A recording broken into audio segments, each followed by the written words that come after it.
So, what is up? Can y'all hear us good? Let's get this thing going, man. This is nuts. You guys are going to love this. You guys are going to love it. We're going to 2007 days ago. 2007. All right, this is breaking in the news, and this is in Utah. So who lives in Utah? This is a Mormon story, man. Oh, are they wearing holy underwear? You know, you can't even buy that shit. I've been trying to buy holy underwear on like eBay, and it's just not there. Like you can't buy it, I swear. Try to buy it. I'm assuming you have to go to the special store. What do you mean? Like you can't just, I'm sure there's like a store for holy undergarments in Utah, I guess. Are you making fun of people from Mormonism? Their underwear protects them from explosions and car wrecks. Did you know that? That's crazy. Pretty impressive. We actually need to Maybe test I should start wearing underwear. I don't know. Can we actually test it? Because, I mean... How can you prove that shit? We got to get some and then test it. What's the... So I'm just going to like have you as target practice in the backyard if you wear it. Yeah. Daniel says, John, if you believe in holy underwear, I got a bridge I can sell you. What? This isn't going to be like a storytelling, me telling you stories and then everyone sit in a circle kind of shit. But this is breaking news in the news right now. And I was super interested in this last night when I was drinking. And I was like, whoa, this is crazy. I wonder if anybody's heard of this. This is going to be kind of different, right? Because everyone probably on live chat knows what it's like to lose a loved one, I would say. And that just brought the tone down. Yeah. Thanks. Well, luckily, there are some very talented people out there who can channel their own sorrow and grief and spread the message to everyone else in the world. So this is going to be kind of different tonight. You're like, what is going on? I have no idea where the fuck you're going with this. We're actually talking about an author and a new book tonight. I know this is different, okay? This is different, but... I'm really worried about where you're going with this story. What do you mean? I'm trying to promote this author and her book. Jeez. Mm-hmm. What's up, Michael? What's up, Michael? Everyone knows what it's like to lose someone, but I wanted to kind of promote a new book tonight. This is by Kouri, Richins, and the book is called Are You With Me? I usually don't promote things like this. We're not actually getting paid to promote this. Nope, we sure aren't, because I'm not sure where he's going with this. Like, do I have to talk about a murder every time? No. Technically, this is true crime. Which could be so many things. It could be just robberies. It could be, Ponzi schemes, technically, missing persons. I can't just have a wholesome story once. I mean, after all the murder. Are we just going to show puppies? Because that's the only wholesome thing that's out there in this world. All right, I'm going to send you something right now. Oh, boy. Let me tell you a little bit about this book. It's called Are You With Me? And it is about how to cope with losing a spouse. Not only just the spouse's significant other, their grief, but also the children's grief, too. I mean, that's a hard topic.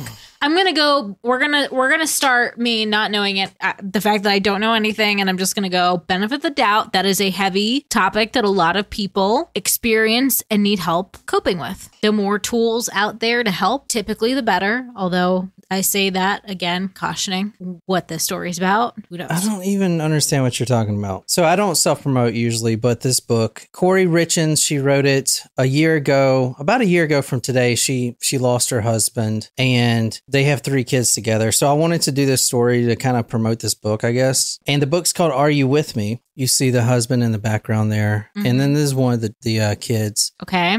I'll talk a little bit about the husband, but before we get started on the real episode, I just kind of wanted to shout out this book because it kind of struck a chord with me. And anyway, I'm not going to go through the different segments of the book, but it's how to deal with grief. So if this is any interest to you, you might want to check it out. But she does talk about the 4 C's of how to deal with grief: connection, continuity, care. And you know what? Just go ahead and read the 4 C's. And this will kind of sum up the book. Connection. Keep the person's spirit alive who has passed. Talking about them, sharing memories of them, doing the things they used to do, letting children tell stories of loved ones. Continuity. Try and keep routines and schedules as normal as possible. Sports, school pickups and drop-offs, living situation, friends, etc. Keep their normal daily environment for as long as possible. Care, affirming their feelings, understanding when they are sad, mad, lonely, and talking about those feelings and letting them know it's okay.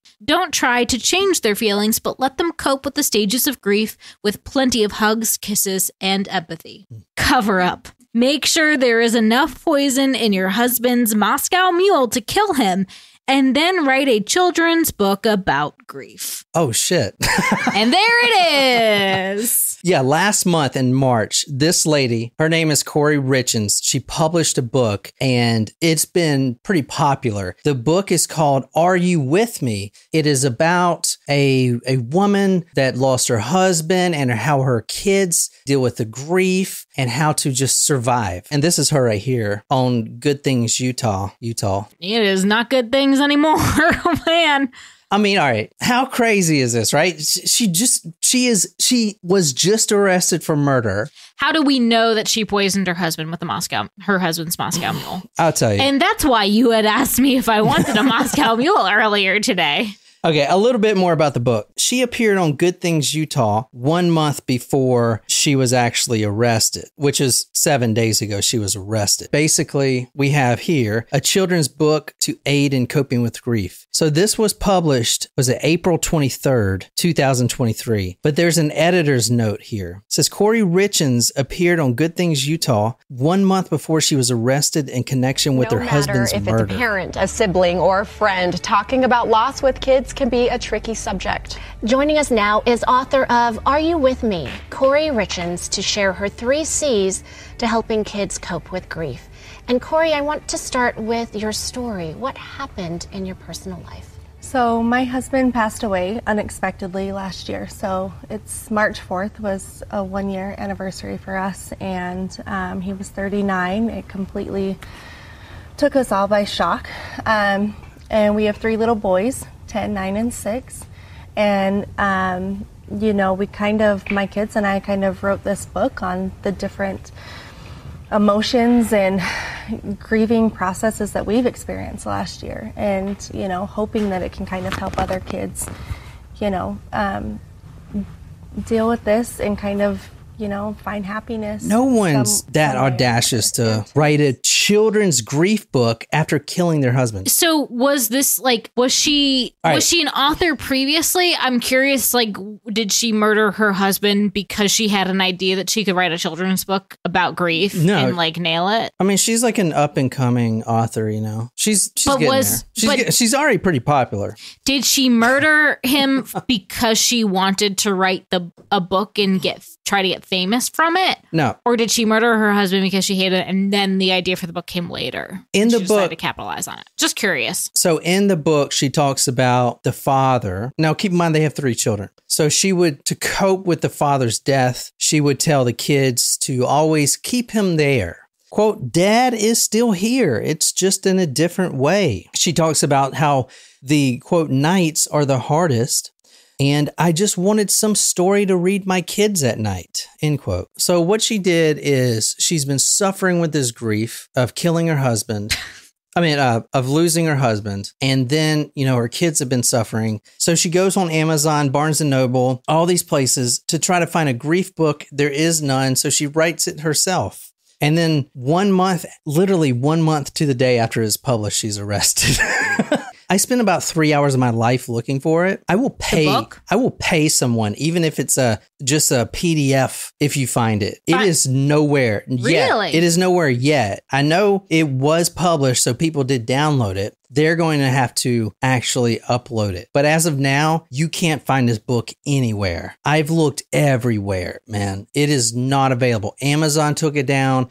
All the stores took it down. Is gone, because damn, wouldn't you be cool to have that shit on your bookshelf? Shit. I don't know if we view that in the same way. All right. So this is Kouri Richins and her husband. Now, her husband is Mormon. Has anyone heard of this? Is she also Mormon? We'll get to all that. Okay. Tell me right now in live chat, has anyone heard this case? This is in the news now. A couple of people said that they had they saw the name. Sydney says she heard about it. Brandon said that he suggested it. Bullshit. When? You did not suggest this? That's what he said. I'm going to go look. I don't believe it. I'm looking. No, I do believe you. Believe the best in people. I do believe you. No, you don't believe the best in people. I mean, granted, you do most of the research, all of the research on a true crime podcast. So, like, how can you believe the best in people? But Brandon, he sent you a TikTok, he said. There you have it. I can't open TikToks. And you didn't send me one, did you? Did he private message you one? Did he DM you? I don't know, man. Maybe you sent Karen Kilograph the Send TikTok. case request. Yeah. So what do you think so far? Let's go back. Let's give this lady the benefit of the doubt, okay? Because perhaps, and she is not actually appearing in court until the 19th of this month. So what, 4 days from now? Let's give Kouri the benefit of the doubt. Let's go back to the night when her husband passed away, because maybe she is grieving and maybe she's been set up. Maybe someone's trying to, bring her down. March 4th, 2022. It was 03:22, which is what? 3:22. It was 3:22 in the morning, and the EMS team responded to 282 Willow Court, which let's go there now, actually. So at 3:22 a.m., a 911 call came in to this residence. Wow, this is a big ass house right here. Look at this thing. Look at how many boats they got. Whoa. And look at it. They have a basketball court or tennis court. Look. It's like a helicopter pad, doesn't it? I bet it's gated. Is this thing gated? Man, I wish I was rich, I don't think true crime podcasting is going to get us rich. You think so? Damn, this shit's not even gated. I don't know. We may as well keep going, find out. Why the hell didn't the Google car go down there? I mean, then again, it's in Utah. Like, who wants to live there? I mean, those are huge. That's a McMansion. March 4th, 2022. It is 3:22 in the morning. EMS responded to 282 Willow Court in Summit County. Unresponsive male. He's on the floor. He's at the foot of the bed. His name is Eric Richins. I showed you a picture, right? Mm-hmm. Of him. The two of them together. You showed a picture. This man is unresponsive. He was, quote, cold to the touch when his wife of 10 years called 911. Around 2100 hours, which is a few hours before the wife called, the husband and her were celebrating closing a house for her business. She made Eric, her husband, doting husband, a Moscow Mule, and he drank it in bed. And around that time, he went to bed. Don't Mormons not drink alcohol? I mean, you could be a shitty Mormon, Okay, but that's right. It's like against their religion. Yeah. I mean, I knew a lot of Muslims that ate bacon, True. Just how, level of devoutness. Okay. Yeah. So that night at 9:00, he drinks this Moscow Mule, and it tastes a little funny, but, it is a little strong. The alcohol is a little strong. He doesn't want to insult her cocktail making. Well, yeah. And I don't think he drank. I don't know if he drank all of it or not, because when you put 5 times the lethal dose of fentanyl in someone's Moscow Mule, I don't know if you can finish all that before you're dead, because that shit kills you quick. 5 times. How much? That's just a little bit, right? 5 times the amount to kill someone. How is she getting a hold of fentanyl? Well, she has a drug dealer. All Mormons have drug dealers. It's in the holy book. I'm learning so much about the Mormon faith.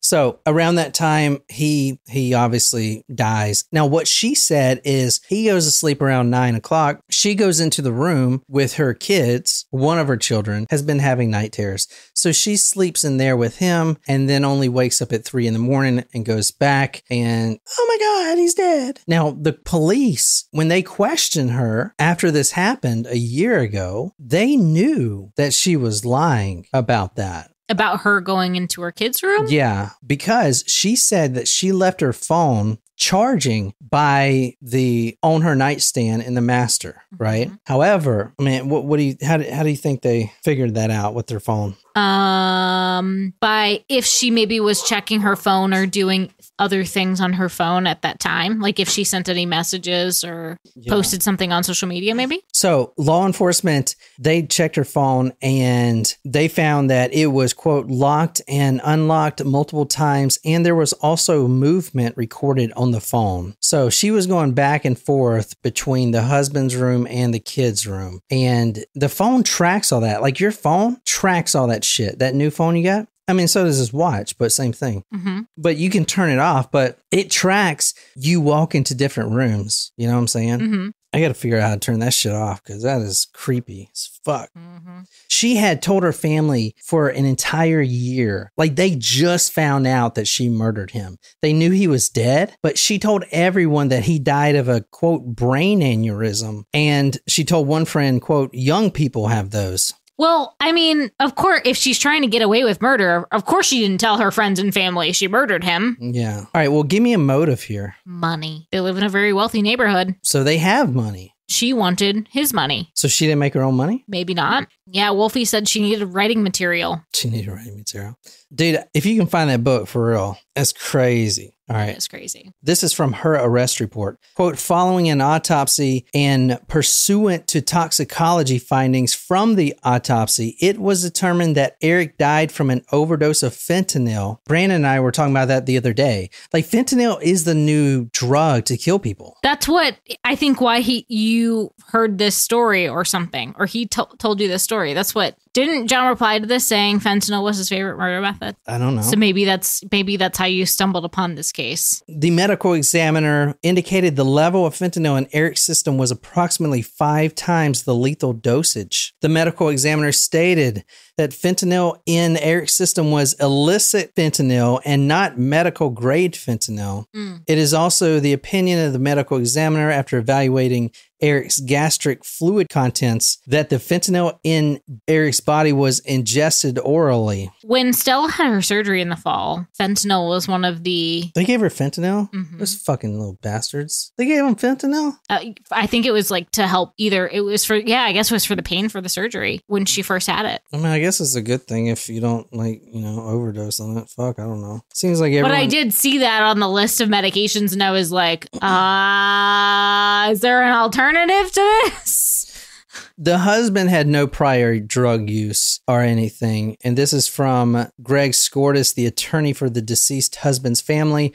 39 years old, not any history of substance abuse, alcohol, drugs, had never been charged with a crime, never had a family history of addiction, never had even a minor possession of alcohol. He was very healthy and took very good care of himself. So I said he was 39. He was a basketball coach, father of 3, soccer coach. Good guy, I guess. I did say he's a big game hunter, but, whatever. Anyway. Not a fan. Yeah, not a fan. I think big game hunters deserve to be killed. That's just my opinion. So I think they should... No sympathy here for me. Because you can kill an animal, innocent animal. Well, I understand that a lot of people hunt in like areas of overpopulation and things like that, but I'm not a fan of like hunting rare there's animals. Photos of him hunting shit that he's not gonna eat. He's just gonna hang on his fucking wall. Like, these rich people fly to the freaking Sahara to do this shit. It makes me fucking sick. I think everyone who's a big game hunter deserves to die. Well, yeah, I don't know, fuck. I'll probably not put that in the podcast. The attorney said, quote, and in fact, he told some family members that if something ever happened to him, to check out his wife to make sure that she didn't get away with something. He felt that she was trying to kill him. And in retrospect, he appears to have been right. So Eric was independently wealthy. He owned this masonry business that was started in 2009, and I guess it was really successful. He owned it with a partner. It was a C&E stone masonry. He owned it with a partner, Kouri, and I guess they were really successful. You saw the house they were living in. Gorgeous house. Yeah. So you think the money's motive? Yeah. You think the money's motive? More money, more problems. You think the motive is money? What does everyone else say? Is it, and the house did it for you, right? I mean, it looked like it had a freaking helicopter pad. Yeah, that is true. What's up, Courtney? What's up, Courtney? Kouri started stealing money from her husband in 2016. So they got married in 2013, and she was not well made when they met. In fact, try to take a guess where they met. She was a cashier at one of your favorite places of all time. Are you being sarcastic or serious? And it's kind of a place where doers get things done. Home Depot. This is the second... We were just there last night buying a whole bunch of things. Dude, this is the second Home Depot killer. Yeah. Isn't that crazy? That is crazy. Because remember I can't remember her name, Alyssa Busa-Sampe or something? Yeah, he wanted to take her to like a wedding and she didn't. Yeah, the quid pro quo. Well, so he was Quid pro quo. this guy that we're talking about was a manager at Home Depot. And now Kouri had been a checkout girl at Home Depot when they met. So they met, got married in 2013. Okay. He would go in there because obviously he's a contractor. He's a mason worker and he would go in there all the time. Got it. And actually there's a interview that one station did about Kouri's coworker, an older lady. She's the one that hooked them up. So kind of like, oh, he's cute. He shops here all the time. Exactly. Yeah. That's exactly what it was. He must be successful. He's a contractor. Yep. I don't understand this, man. When you get married. Go on. No, all right. Our anniversary is next week, you know? No, when you get married, like, how do you steal money from someone? Like, if you're married, I thought you have shared financials. Don't we? Yeah. I don't understand. So, I would know if you took money out of the account because I check it often. Like, I manage the money, so I would know. The reason I'm saying this, guys, in 2016, Eric had came out to his family and said that Kouri was having extreme financial troubles. But they've been married for 3 years. Some people don't share accounts. So she's like broke, living in this mansion, and it seemed like he's not giving her any money. Like she's going through financial from what I've found out so far. Anyway, in 2016 she started stealing. In 2020, they saw that $100,000 came out in those years from his bank accounts, which she didn't have her own bank account, or she did, but his had all the millions of dollars in it, like millions and millions. So she also admitted to him that she put $30,000 of credit on his credit cards.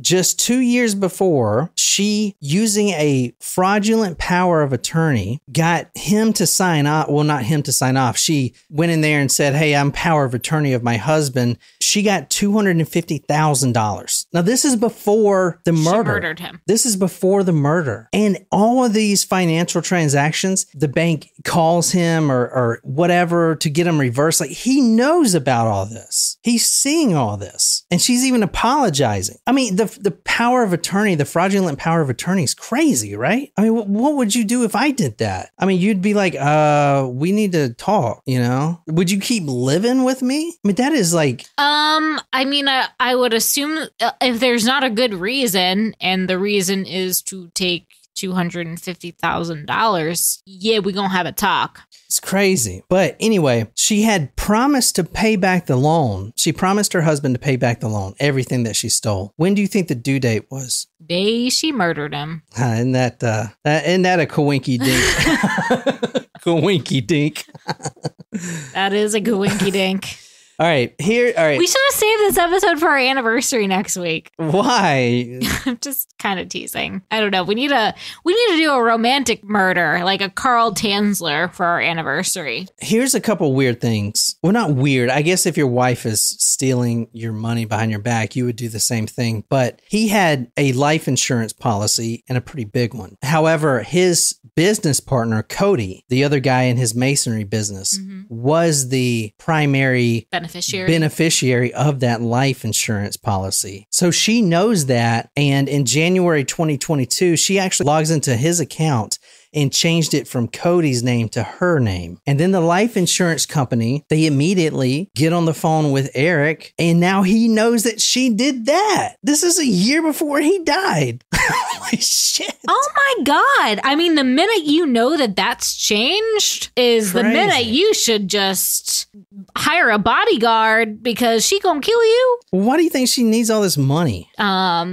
Well, you said she was in really bad financial state before, so is she in a shit ton of debt? What does that say? Oh, she's a realtor. Local realtor, buying or selling. Kouri Richins. I guess she wasn't very good at that. No, she was not. And he's in the masonry business. You would think they would be complementary to one another. Money is the motive here, but there is a specific reason if you want to try to guess what that is as we go through this. But it's not just money. It's something else. She had a celebration the day after she murdered her husband, and she was celebrating something. Jesus Christ. I know this woman. What the fuck could she be celebrating? This woman just has. Was it like her kid's birthday or something? Because otherwise, I don't know. This woman has like no shame. How did it take a year for her to get arrested? I think what happened is They're just trying to build an ironclad case against her. I think so. I think they were trying to build a case. They were probably going to arrest her maybe a couple months, a year, whatever. Like, just let her do her see thing. how far she goes with this whole book thing. And so she just released this book. So she's all over the news self-promoting this book about living with the grief of your dead husband that she killed a year ago. And I bet the police were just like, "Oh, what the? Are you serious?" They were just like, keep going. Keep it going. We're going to put you away for life. I mean, who the fuck does this, man? Lauren's guess, was she engaged to somebody else? No, there is rumor, and I haven't validated it yet. This is a breaking news case, but I've seen it everywhere that there's an affair she was having. Maybe even he was having. I couldn't find a name yet or anything else. We do know that those text messages, we don't know who they are to. We know they are to the initial C.L, so I don't know who that is. All right, check this out. Because this is kind of what your mom did to me. They get married in 2013. Oh, it's such a beautiful wedding. He's rich. She is just living the fairy tale. This is Cinderella. She was not poor, but she was not making hardly anything, driving a beater, working at Home Depot where doers get things done, which is the perfect motto for this case. She's working at Home Depot as the bag girl. And the friend that I was listening to an interview with, she said that Kouri was a type of person who she was content being a bag girl. She didn't think she could handle the responsibility of going up the chain, being a manager, stuff like that, if that does anything.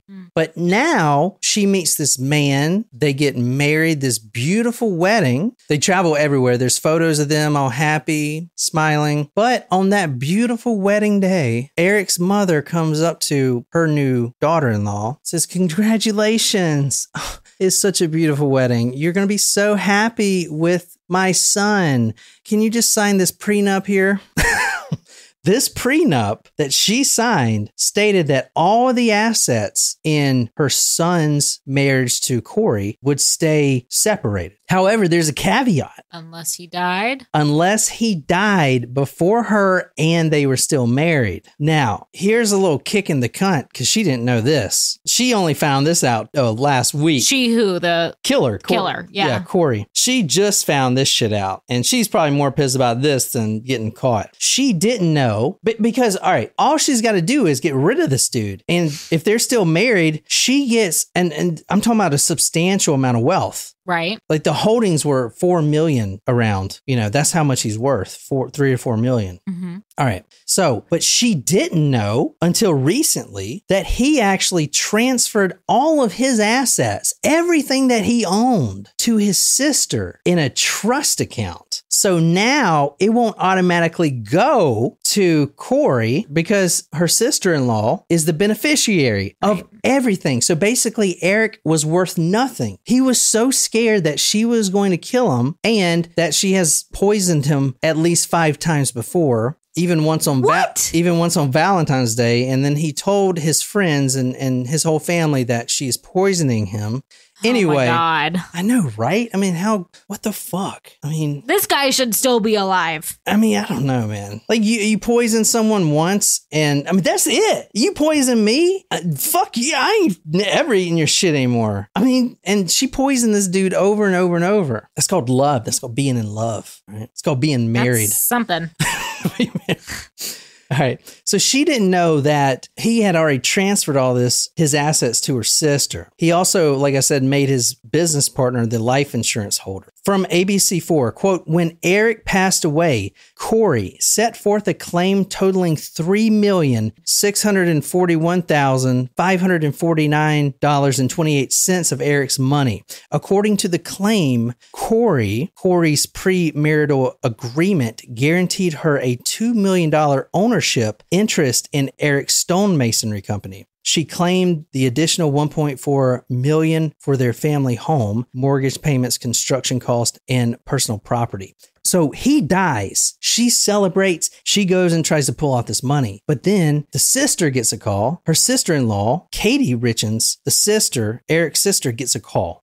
So she files a petition to disqualify Kouri because she committed a, quote, disqualifying homicide of her brother Eric, thereby forfeiting all benefits under the estate, revoking any disposition or appointment of property in any instrument signed by Eric, serving any rights as joint tenants. It's basically, she's saying that she killed her brother right there. It says disqualifying homicide. Isn't that crazy? Yeah. Nuts, right?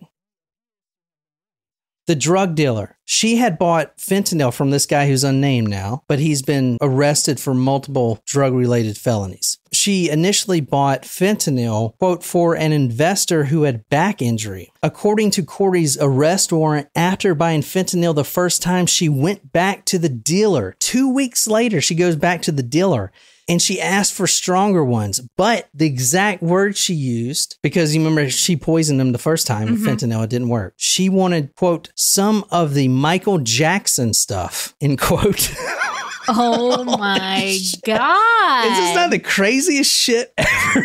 What in the world? So she placed 2 orders with him, $900 each of fentanyl. Jesus. I know, man. This is like a fucking train wreck happening in real time. Eric Richins, and this is from her arrest report, told a friend that he thought Kouri was trying to poison him after he got sick following a February 14th, 2022 Valentine's Day dinner at their home. The warrant also says, quote, according to a sister, Eric and his wife went to Greece a few years ago, and after his wife gave him a drink, he became violently ill and called his sister saying he believed his wife had tried to kill him. Isn't this just nuts, dude? Yeah, I'm really bummed that he wasn't able to get out of the marriage or find a way out. Oh, he could have got out. He's rich. He could have just fucking left, took the kids and left. We'll never know why he didn't, or if he was kind of trying to. Maybe he was getting his ducks in a row to try to leave her. I don't know. He was, apparently, from what I was reading, he had been throwing up the divorce thing in the mix. But yeah, he's trying to get all the financials because I don't think even Utah is going to just let him take all the money, all of his money and just leave her for broke. I mean, she's got 3 kids with him. Well, if there's a prenup, it's possible. I don't know. Fuck, maybe. I mean, I don't know. Maybe he was trying to build a case of attempted murder so that he wouldn't have to pay anything, I wouldn't. All right. And, all right. This is the real reason why she murdered her husband, Eric. All right. Let's go back to when he died. This was when March 4th, 2022. The couple had been arguing over a new property. Apparently their house wasn't good enough for them. They have a effing basketball court. Mm-hmm. They wanted to build a grand home. And in fact, what they were going to do is buy a home that was halfway already built. And Eric, now we know what he's worth, $3.6 million, said, no, I can't spend $3 million on a new home. It's everything you have. Exactly. But she was adamant that they get this house right here. Shit. Look at this fucking thing. It's a castle. I know, right? I mean, what do you do with all that room? So you see that other house back there? That's the guest house back there. The guest house alone is 3,000 square feet. What? Isn't this nuts? Yeah, that house back there. Someone on this YouTube comment, oh man, I wish I got this first, but she said she killed her husband over this. The layout is horrible. I mean, look at this shit, man. Monstrous. I know, right? I mean, it's got, look, there's a locker room that goes into a basketball court. Let me show you the basketball court. I mean, so she wanted this bad. And then he was the final decision maker. And he said no. And she said yes. I mean, that's just a... And that separate house is the guest house? Yeah, that's the guest house, dude. Oh my God. that kind of makes you like a little sick, doesn't it? Yeah, it makes you really fucking sick. I mean, the guest house is twice the size as our house. How fucking stupid. What the fuck? So apparently this house, and this is kind of, you won't find this anywhere. I saw this on a Facebook comment. So Maybe 3 times the size. apparently this house was owned by some MLM company that went bankrupt. LuLaRoe, is that a thing? Oh, yeah. Mm-hmm. So anyway, I don't think that's related, but they defaulted on it. And then, she wanted it. I mean, I will say who the fuck's going to need this? $3 million's probably a steal for that. How huge that is. That's probably a $12 million house. I mean, I don't know, man. It's in the Utah. Well, there's nothing wrong with that, but it's just, there's no beach, There's like nothing, man. The grass isn't even green. Look at the grass. How many acres does this sit on? I don't know. I think it was 12. It's a lot of, I'd say that's a... All right, well, you go and move to damn Utah. I will not, Yeah. But I'm just saying. Yeah. And also, I would never want something like that. The house is $3.7 million. That's what they had to pay for it. That's all of his net worth. That is literally everything. Stupid. Why would you? That's a horrible financial decision. That's why he said no. Right. And they were just arguing. That is why he makes the money and manages the money. You know what I mean? To save them from somebody who would spend it all on one property and be house poor. You wouldn't be able to make your monthly payments on that. Even if you pay for the full house and property in cash, the maintenance of a property like that is probably $15,000 a month just on the electricity, the heating, the cooling, that stuff. So even if you can pay for the house in cash, you're paying $15,000 a month, probably just on all the other stuff. Last thing here, New York Post is the headline. Kouri Richins threw massive party day after allegedly killing husband. So, what do you think the party was for? It wouldn't be because she just closed on that house, would it? She closed on that house the day after she killed her husband and then threw a party and even invited the husband's family because the sister, who had all the, was the beneficiary. Wasn't the family like, what the fuck? Wouldn't they have known immediately? Yeah, they have been. They've been trying to get law enforcement to do, to go with this. And then all of her shameless self-promotion with this book. It was driving him nuts. Wow. But she invited the sister-in-law to this party. Your brother just died 12 hours ago. And now she's throwing this party because she decided to close on the house by herself. It's just like... when she actually had no access to the funds. Quote, where she was drinking and celebrating. She actually assaults. Honestly, she's a fucking idiot. I know, right? She assaults her sister-in-law at that party. What? I know, right? Can you even make this shit up? I feel like this was like a joke. Like The Onion did this story. Right. Holy shit. Jesus Christ. I want to punch her in the face. How do you screw up so much shit? You know what I'm saying? Dude, she deserves to never see light a day again. Well, I saw that the state of Utah just approved the what do you call it? The firing range death penalty. Oh, I'm surprised that they have the death penalty legal there. Okay. Yeah. So that's what, I saw that someone posted that on Facebook. So there you go. But anyway, if you can find this book, get it. Like, even if you have to buy it on eBay or whatever. That's wild. This is her best-selling book called Are You With Me? Now, does this cover really creep you out? Look, the husband's up there in heaven. What the fuck?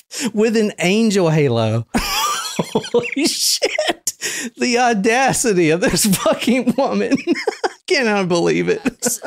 Someone had mentioned earlier that you usually have an affinity for the lady killers. What's your sympathy level on this gal? I don't know, man. Because so I have an affinity for like Shayna Hubers. She was, from my opinion and my research, the guy was cheating on her and kind of hitting her, maybe not hitting her, but pushing her around, and she just snapped. Like, those are the women that I want out. But with this woman, I don't know. I'd probably give her 15 years, 20. What? See, you're a softie.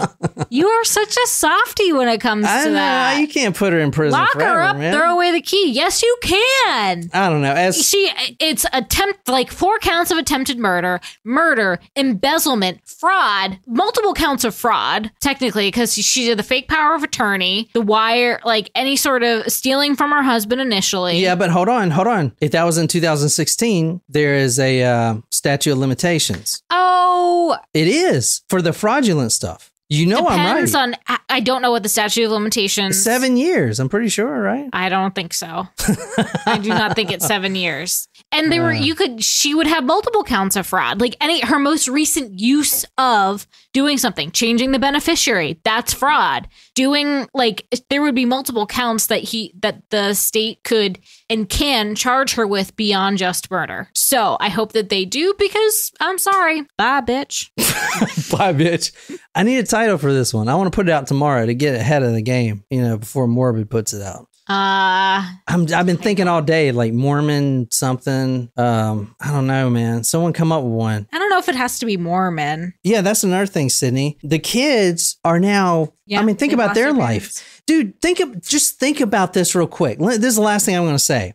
She used her kids, that came out of her body. She wrote a book because they were grieving for a year. And she still are. And in the interviews, if you watch the interviews, she talks about, how the nights are the worst, and she just tells her kids, Daddy's here. He's just in another form. He's always here with us. This is how you grieve. The 3 C's. What was it? Control or some shit? What was the 3 C's? The 4th one should be kind. I like to cover up. That was good. There was surprisingly a lot on that for being in the news now. So it's just a crazy freaking story. John, why is she saying my name like that? Maybe she has a suggestion for you. Hang on. The Book of Moron. Oh my God. Oh my God. That's really good. Holy shit. Oh my God. Dude, I don't know if anyone can beat that. That is so good. That's good. That's really good. Holy shit. Good job, Shram. That was good. That's the one to beat so far, y'all. Y'all might as well just pack it in. Yeah, even Brandon goes, actually, that wins. Holy shit. Well, I'll message you later and see what you want. I got a bunch of cool stuff in. We got to get on the prizes, too. I got to post them on a website or something. I got a bunch of cool stuff in. I have some autograph pictures coming in from... We got to do some pictures when everything comes in so people know what prizes they can pick from. Yeah, but I have I bought on this autograph website that I guess they contact these authors and buy a bunch of, or get them to sign a bunch of pictures. But this guy named Joe Kenda, he's like a homicide detective and an author, I think. So I got like 10 of them coming in. Cool. Anyway, thank you so much. I hope you guys enjoyed it. And that's it. So until next time, good night, you lovely, lovely people.